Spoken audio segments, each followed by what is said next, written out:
do. Firefight, firefight, firefight.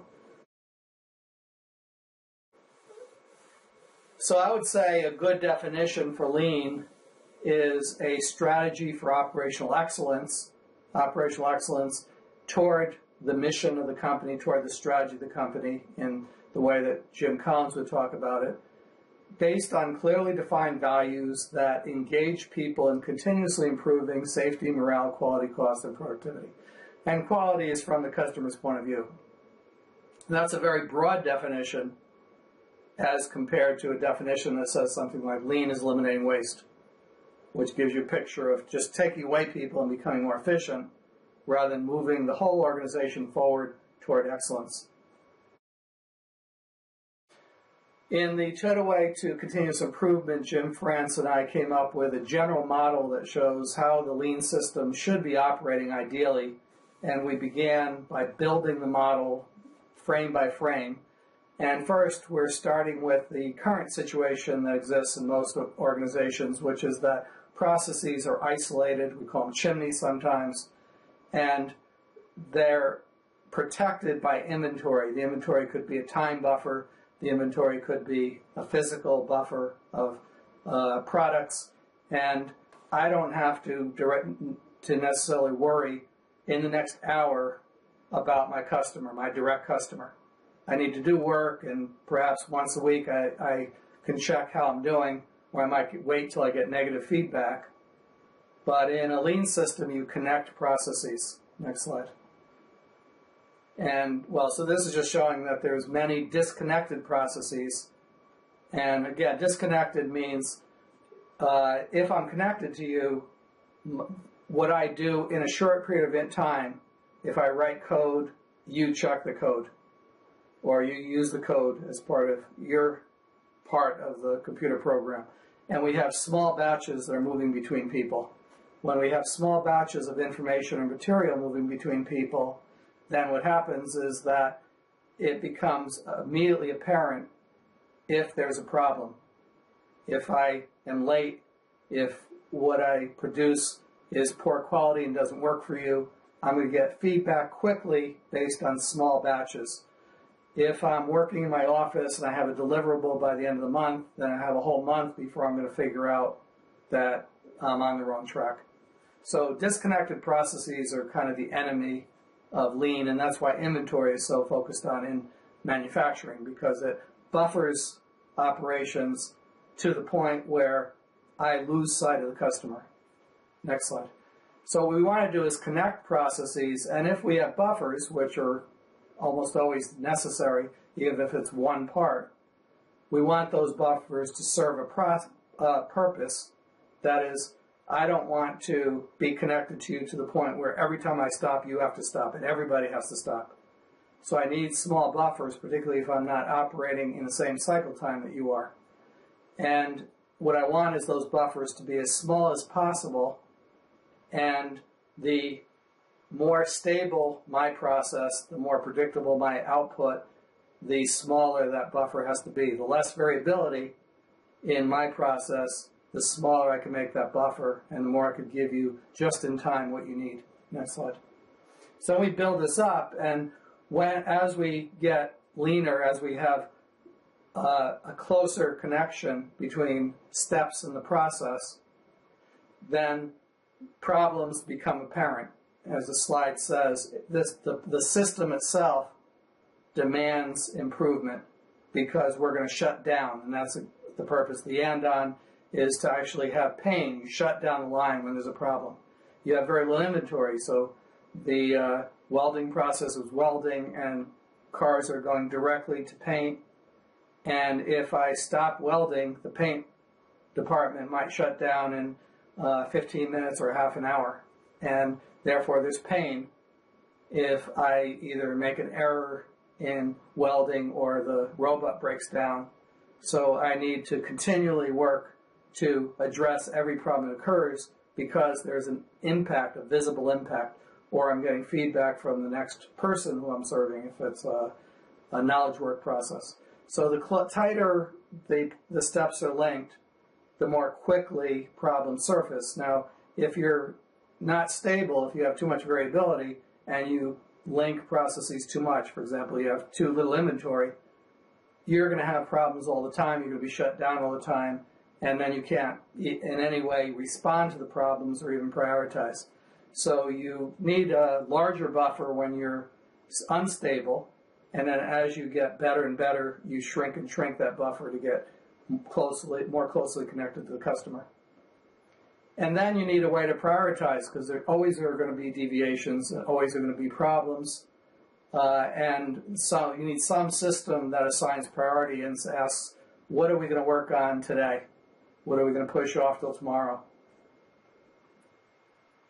And then those priority items then get queued up, and you begin the process of improvement on the high priority items. And the people are the ones doing that, and the daily management system is really to take a look and reflect. How did we do yesterday? What did we work on last night, perhaps, when the manager stayed over late with the team leaders and group leaders? And where are we now, today? What do we expect to happen today? And every day you reflect on the last day and you plan this day. So you're doing PDCA every day. And you want to visually show your status of how I did compared to how I expected to do. What can we improve today? To get to the point where you have this way of acting and thinking, of focusing on the customer, understanding what they want, knowing what the most important standards are, identifying problems, prioritizing those problems, working on them with people at the Gemba, empowering people in the teams, all these things that don't seem to come natural to most people, you need to practice. Just like learning a violin or a sport or cooking, you need to practice and you need feedback, because we can't always see ourselves how we're doing. So we talk about leaders as coaches. The best person to be your coach is the person who's already supposed to be there with you, which is your boss, and your boss has a boss. And we can't expect staff experts on lean to be everywhere at once. There's usually a ratio of, say, 1 to 500 or 1,000 in a large company, or maybe 1 to 50.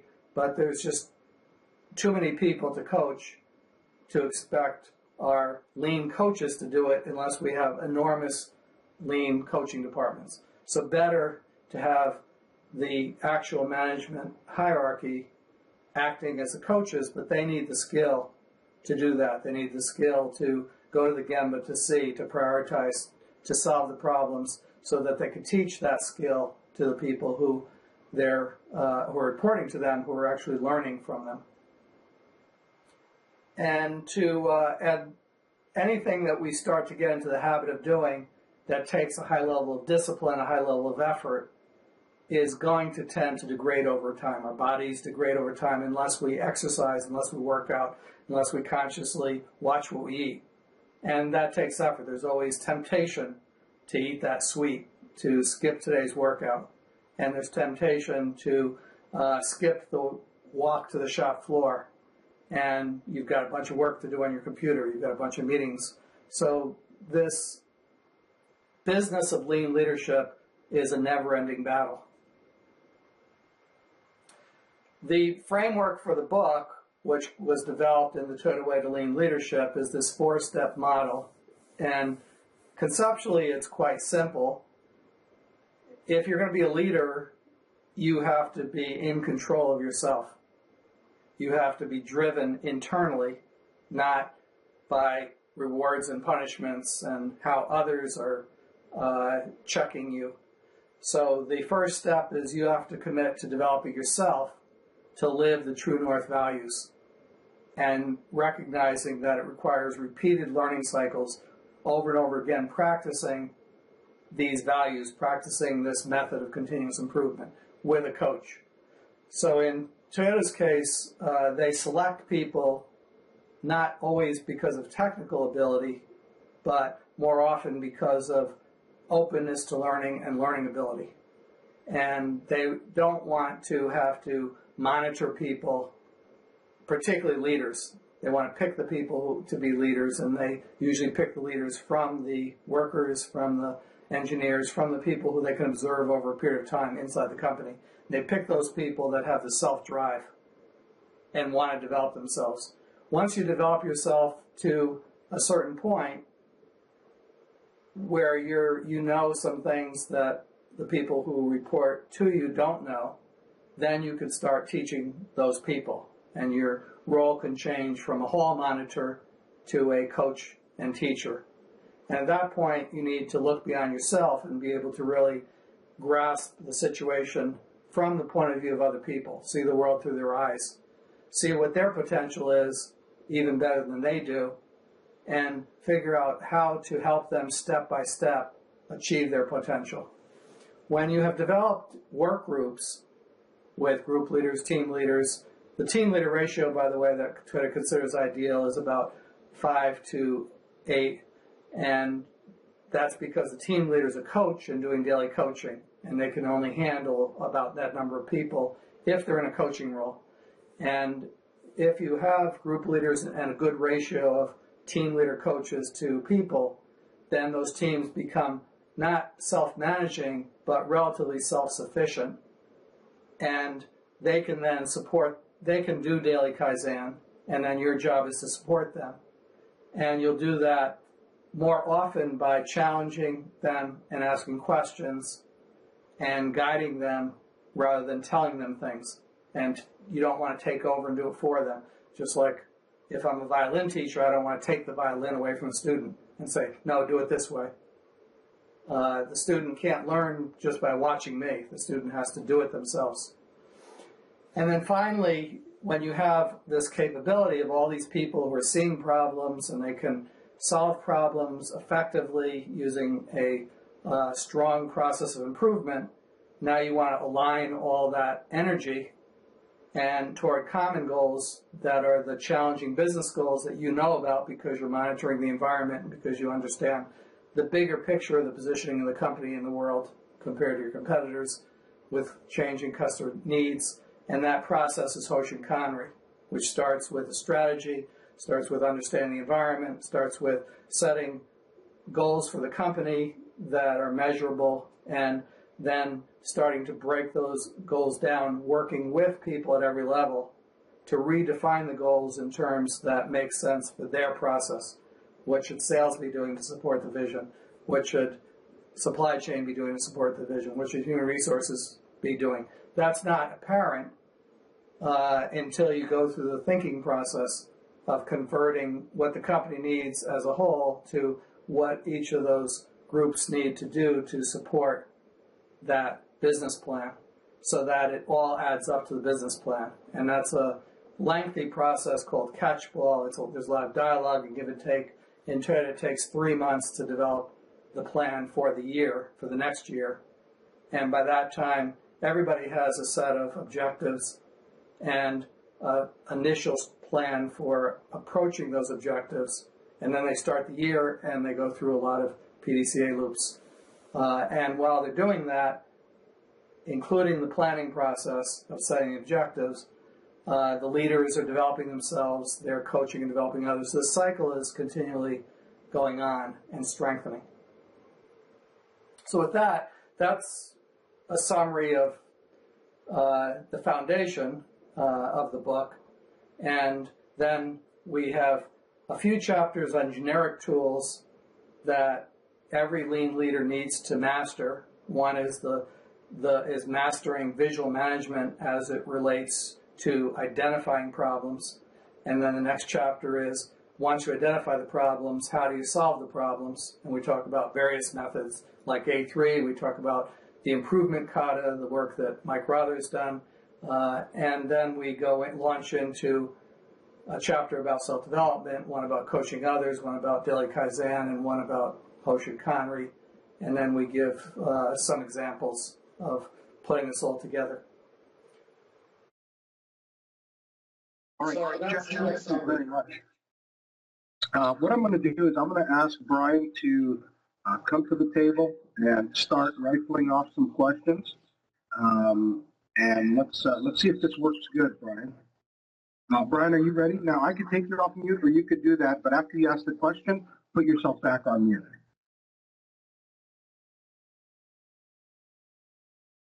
All right. I got Brian. I took him off mute. Go ahead, Brian. All right. Who has the question? Who might have the question? Ben? Yeah. Oh, you can try. Can you hear me from back here? A little bit. If you could talk loudly, it would help. Is that better? Yeah, that's Okay. great. Thank you. My name is Sandy, and my question is, can PDCA teams be done from different locations? And the reason why I ask is I'm a warehouse controller located here with Brian's Group in Conyers, Georgia. And I'm actually responsible for two of the warehouses. We have one in Florida and one about 3.5 hours away. So I didn't know how a PDCA team could work in that essence.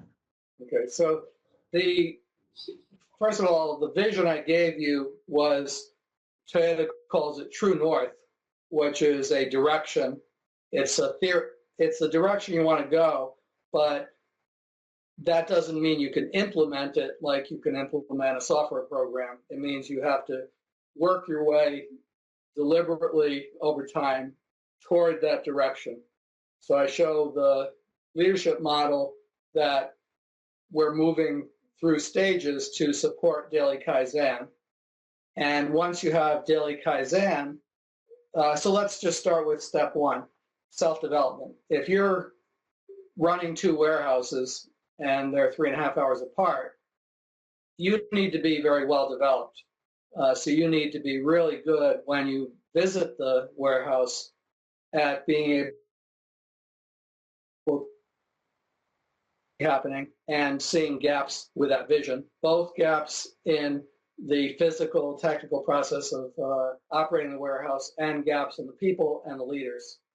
And then you need to have a way of focusing on the most critical issues and challenges that warehouse, not both warehouses, but each warehouse individually faces. And then you need a way to prioritize those problems and then be working with the leadership of that warehouse to be sure that they're focusing on improving what you agree with them needs to be improved. What's the priority for this year, say, and what's the priority for this month, and what's the priority for this week. And you want to check if they're actually doing a good job of following a PDCA process. And at first, you have to have the skill to know if they're doing well and to guide them and to coach them. If you're coaching them, then if you've learned enough to coach them effectively, you're now at stage 2. So now you want to develop your plant manager and perhaps the assistant managers, and that will be a major focus. Perhaps you also have an engineer in the plant who's responsible for improvement, and you're coaching that person as well. And part of the coaching is you walk to the floor, you walk through the plant with that person, and you're asking questions and you're challenging them and you're seeing if they have their finger on the pulse, if they really know where they're going, if they know how they're doing compared to where they're going, if they have a good way of moving the warehouse forward toward those improvement goals. And then at some point, if they're developed enough and they're developing, say, the supervisors, then the supervisors can begin leading daily Kaizen. At that point, you're checking whether you're checking all the levels. So in Toyota's case, they will say, we're checking the process. And what they mean by that is are people continuously improving? Are they working on the right problems? Are they improving and raising the level? Are they leading correctly the work groups? So do the work groups have the autonomy they need?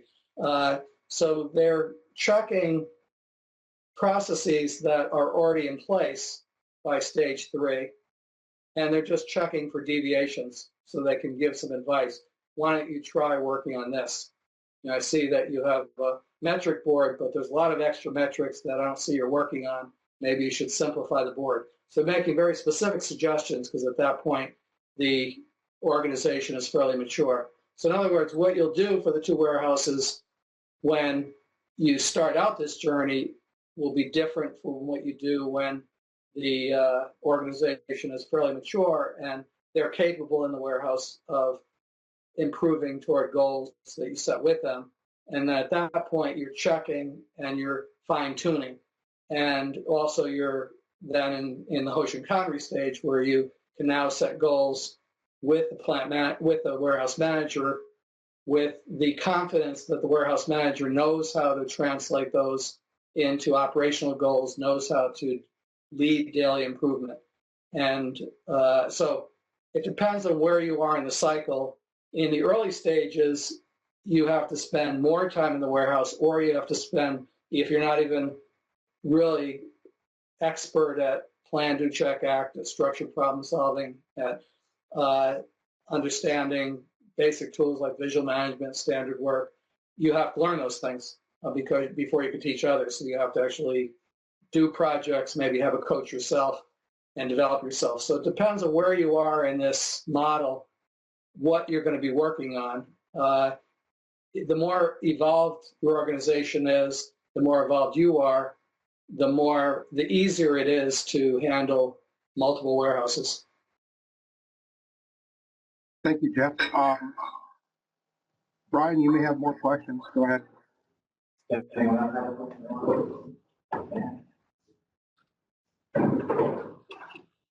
Hi, my name is Dan Bateman. I just had a question of what's the number one largest difficulty people have to start the transition to lean? It's hard to say number one, but what we seem to have the most difficulty in the companies we coach is getting leaders, and it's more difficult the higher up you go in the organization, but getting leaders to really be and live at the Gemba, that seems to be the most difficult thing. We get agreement by senior leaders in everything I talked about, what they want to accomplish. They want continuous improvement. They want a strong culture. They want to be customer focused. And then if we're coaching them, and let's say I have somebody who's there every week or maybe 1 week a month, when that person is there, they go to the Gemba and they can't find any of the leaders. And then they ask the leader, they contact the leader and say, can we meet at the Gemba? And the leader's got 10 other things that are more important. So prioritizing Gemba time so that, say, I mean, a good lean leader is probably spending, say, half your time at the Gemba. And if you're not there, you don't really know what's going on and you can't really effectively lead. And that's a problem. So we would get, say, work with supervisors, engineers assigned to improve. They're gung-ho, they're all excited, but they keep on running into barriers. And they could be policy barriers, they could be bad standards, they could be bad standard operating procedures, it could be a department that's getting in their way. They run into barriers, but there's no one to really break down the barriers who actually understands the problem because the leaders are not at the Gemba. All right, while Brian gets more questions ready, I've got one from Bruce. Bruce is asking, he's asking for your thoughts on measuring efficiency. I find it to be misleading and a metric to drive engagement in a robust, lean manufacturing environment. So again, what are your thoughts on measuring efficiency? Well, as I mentioned, the goals of Toyota are cost, quality, delivery, safety, morale, and they want a balanced look at all those things. So what is efficiency? It is probably related to cost. So if there's a obsession with efficiency, then you're measuring one way. It's one view on cost. It's if a person produces more, or if I get more output for fewer people, then I'm efficient. That's often the view. It's labor productivity of an individual. Now that may or may not reduce your cost in the short term, but in long term, there's many opportunities for cost reduction besides making a person work faster. And in fact, the fundamental waste in lean is overproduction. So often when we measure individual efficiency, what people do is they produce a lot of quantity of something that's not needed, and they overproduce. So you really want the system to be flowing to the customer with perfect quality, with machines that are well maintained. You want the system to be functioning at a high level of efficiency, of quality, of productivity, and that is different from individuals just working their hardest and making the most widgets. Thanks, Jeff. One more from an auditor. How can I convince top management that long-term thinking and empowerment will drive better profit than the opposite?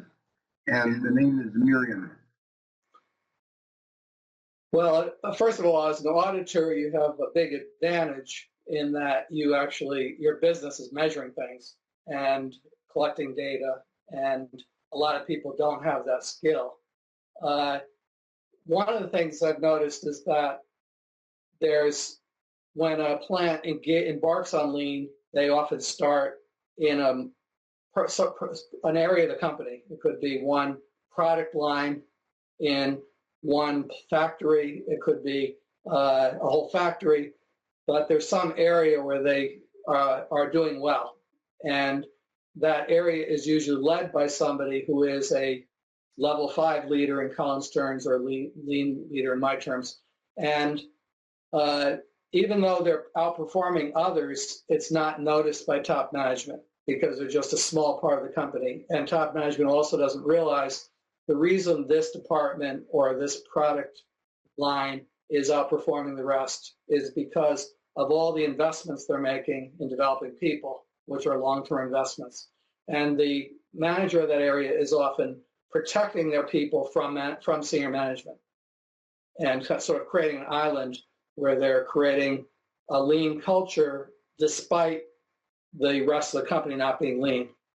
If, as an auditor, you can find those gems and demonstrate this part of the organization is outperforming other parts because of these investments they're making that are long-term, that could be a very valuable role because top management typically cannot see it. They see aggregated numbers and they don't really understand what lies beneath them. Okay, thanks, Jeff. Brian's group. I know Brian just kind of left the building. Steve Dokas. Steve, do you have any questions from people sending them your way? Yes, I do. Actually, I have a lot of them. When an organization starts the lean journey, what should be the first step? Problem solving or Hoshikana? Okay.